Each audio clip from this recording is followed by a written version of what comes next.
जिले के सिलावत में बड़वानी रोड व्याहा अंबापानी पर सीएम राइस स्कूल के समीप करीब 1.25 करोड़ रुपए की लागत से बनाया गया छात्रावास भवन लावारिस होकर दिनों दिन खस्ताहाल हो रहा है।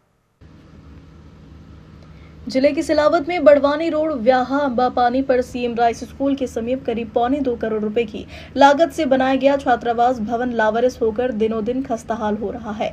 बनने के बाद से आज तक इस भवन का उपयोग नहीं हुआ। इस भवन को बनाने के बाद जिम्मेदारों ने इसे एक तरह से भुला ही दिया है। यही कारण है कि भवन को बने लगभग 3-4 साल से भी अधिक का समय हो गया है, लेकिन इसका उपयोग आज तक नहीं हो सका।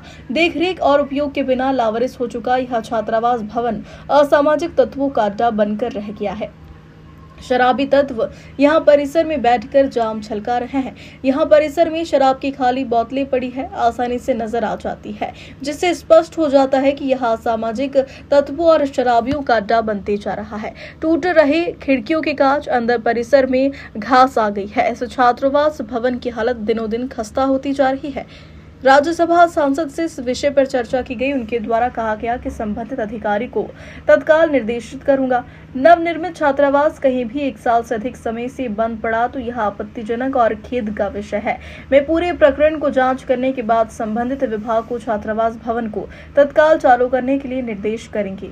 आइए सुनते हैं उन्हीं की जुबानी। इंदौर संभाग से अमजद मंसूरी की रिपोर्ट। क्या नाम है आपका?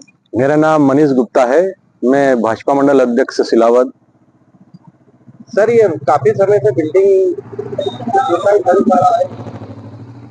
बड़े सौभाग्य की बात है कि सरकार के द्वारा लगभग 1 से 2 करोड़ रुपए की लागत से इस बिल्डिंग को बच्चों का छात्रावास बना के उनकी सुविधा के लिए बनाया गया है, परंतु उसमें दुर्भाग्य ये है कि ये छात्रावास बच्चों को सुविधाओं के लिए नहीं मिल पा रहा है।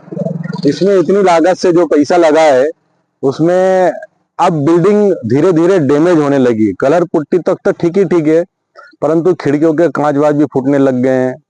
अब स्थिति यहाँ तक आ बनी है कि ये जो छात्रावास बच्चों की शिक्षा के लिए, पढ़ने के लिए जो आवास बना हुआ है, अब ये गंदगी का अड्डा बन गया है। अब न जाने यहाँ कितने कुकर्म हो रहे हैं, क्योंकि यह गांव से थोड़ी सी दूरी पर है और एकाग्र है। यहाँ न तो कोई किसी की चौकीदारी है, न कोई व्यवस्था है, तो यहाँ पर सारी प्रकार की गंदगी भी हो रही है। सर, ये प्लास्टर भी पूरा निकल रहा है।